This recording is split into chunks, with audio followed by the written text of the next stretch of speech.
वहां पर मेरी एक व्यक्ति से बात हुई। जी।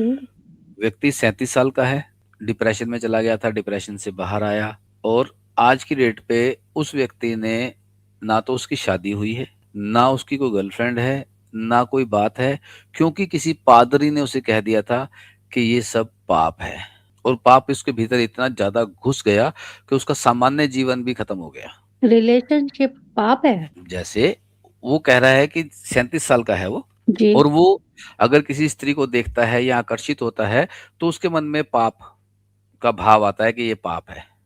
इससे उस सही तो फिर सर मेरे हिसाब से वो डिप्रेशन में ही तो अच्छा था। इससे इससे देखो ना, देखो तो सही। एक आदमी डिप्रेशन से निकल रहा है और उसके परिवार में सब कुछ है, सब कुछ बढ़िया है, अपने मामा के यहाँ जॉब करता है, सब कुछ बढ़िया है, लेकिन उसके भीतर एक बीज डाल दिया पाप के नाम पर। वो पाप उसके भीतर इतनी जोर से घुस गया है कि अब वो इस बात से, मतलब जिंदगी नहीं जी पा रहा। वो किसी स्त्री को देखता ये नहीं है, देख नहीं पाता, स्त्रियों से बात नहीं कर पाता। स्त्रियां उसको इसलिए छोड़ के चली जाती हैं क्योंकि वो बहुत अच्छा है। उसने अपने स्वयं मुंह से बताया कि मेरे 2 रिलेशन सिर्फ इसी बात पे खत्म हो गए क्योंकि मैं बहुत अच्छा हूँ। और उसकी मतलब बातों से, आजकल की दुनिया में ज्यादा अच्छा होना भी बेकार है। भाई कोई भी लड़का या लड़की आपस में किसी भी प्रेम संबंध में या किसी रिश्ते में क्यों बनते हैं, लेकिन आप अगर अच्छे ही बन जाएंगे तो उसकी सारी की सारी वासनाओं की पूर्ति करेगा कौन? मतलब बॉयफ्रेंड के नाम पर भाई आ गया, पति के नाम पर बाप आ गया। वो व्यक्ति कैसे जिएगा जिसको हमारी इतनी बड़ी अच्छी अच्छी मर्यादाओं के नाम पर उससे जीना ही छीन लिया है उससे। पता नहीं लोग किसी के साथ ऐसा क्यों कर जाते हैं। उन्हें ये नहीं पता चलता कि उनके कुछ कहने समझाने से किसी की लाइफ में इतना बैड असर पड़ सकता है कि वो बंदा जीना ही छोड़ दे इस कारण। सीधी सी बात है, समझाना नहीं होता। आप आदमी, एक तो होता है आपका परिवेश। उस परिवेश में आप किसी कारण से, अपने घर वालों के कारण से, अपने समाज के कारण से, किसी कारण से, या धार्मिक किताबों को पढ़ पढ़ कर या धार्मिक सीरियल देख देख कर पाप पुण्य की उनके अंदर वैसे ही तुलना आ जाती है। तो स्वयं को पाप से दूर रखने के लिए वो ऐसे ऐसे बंदों से मिलते हैं। आपको पता है कि मैं ऋषिकेश में एक आश्रम में अभी रहता हूँ, जाता हूँ, आता हूँ। वहां पर मेरा एक कमरा है, सब कुछ है। वहां पर मैंने जाके देखा है कि जो लोग बड़ी बड़ी शिक्षाएं देते हैं उनका अपना भी चरित्र या अपना भी आचरण वैसा है ही नहीं। वहां पर कहते हैं ना सर जब किसी के साथ। जी। आप बताएं अपनी बात। एक दूसरे आश्रमों से उनकी प्रतिस्पर्धा चलती रहती है। दोनों दो आश्रम है, दोनों में ही एक ही भगवान की पूजा हो रही है, लेकिन फिर भी उनमें प्रतिस्पर्धा चलती रहती है। ऐसा क्यों? चलती है। मेरे पास कम चेले हैं, तेरे पास ज्यादा चेले हैं। एक एक तिलक दूसरे तिलक को, एक तरह का तिलक लगाने वाला दूसरे वाले तिलक लगाने वाले को ही स्वीकार नहीं करता। तो फिर तो भगवान उनके के निकट कहाँ है वो लोग? उनके पास जो लोग आते हैं, जो उनसे शिक्षा मांगते हैं, वो केवल आशीर्वाद मांगते हैं कि आशीर्वाद दे दो कि हमारी जो मनोकामना पूरी हो जाए। बस। इसके अतिरिक्त कुछ नहीं है। और जिनसे वो आशीर्वाद की अपेक्षा रखते हैं, जिनसे वो आशीर्वाद मांग रहे हैं, वो किस स्तर तक पहुंचे हैं, कहाँ नहीं है, किसी को नहीं पता। लोग आंखें खोलकर देखना नहीं चाहते। लोग सच में जानना नहीं चाहते कि परमात्मा क्या है, भगवान क्या है।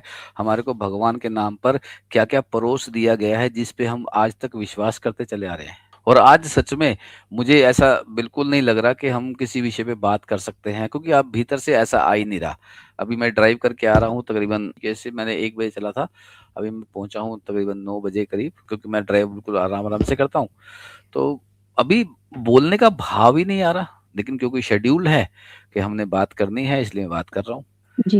ये तो आप सही सर बिल्कुल सही कह रहे हो कि बाकी एक अब दिन तो। हमारे देखने वालों से मैं कह रहा हूँ कि जो लोग भी देख रहे हैं वो प्लीज लाइक और सब्सक्राइब और हमारे को कोई ना कोई कमेंट जरूर करें। आप हमको हमारा टॉपिक अच्छा लग रहा है। कल आज का कोई टॉपिक तो है नहीं। और यदि किसी सब्सक्राइबर की या किसी दर्शक की कोई समस्या है तो आगे हमसे बात कर सकते हैं। हमारा प्लेटफॉर्म ओपन है सिर्फ इसलिए क्योंकि आज कोई है सर नहीं। कोई भी समस्याएं बहुत होती हैं, बहुत ज्यादा हैं। पर बस ये लोग है कि लोग। हिम्मत नहीं करते लोग। हाँ। जी। किसी को बताते वो डरते हैं। मगर हम्म। ऐसे जैसे अभी आप जैसे बात कर रहे थे ना कि ढोंगी वगैरह जो होते हैं उन्हें बताते हैं बिल्कुल कोई झिझक नहीं होती कि हाँ। वो तुम्हारी इतनी सॉफ्ट फीलिंग के साथ क्या खेल जाएंगे, क्या कह जाएंगे। जिससे कि हम्म। आप अभी आपने बताया कि उस बंदे को डिप्रेशन तो बाहर निकला, तो वो अपनी हम्म। नॉर्मल जिंदगी नहीं जी पा रहा बंदा। क्योंकि वो पूछ किससे रहा है? एक ऐसे आदमी से पूछ रहा है जो किसी चर्च का प्रीस्ट है या किसी आश्रम का कोई साधु है।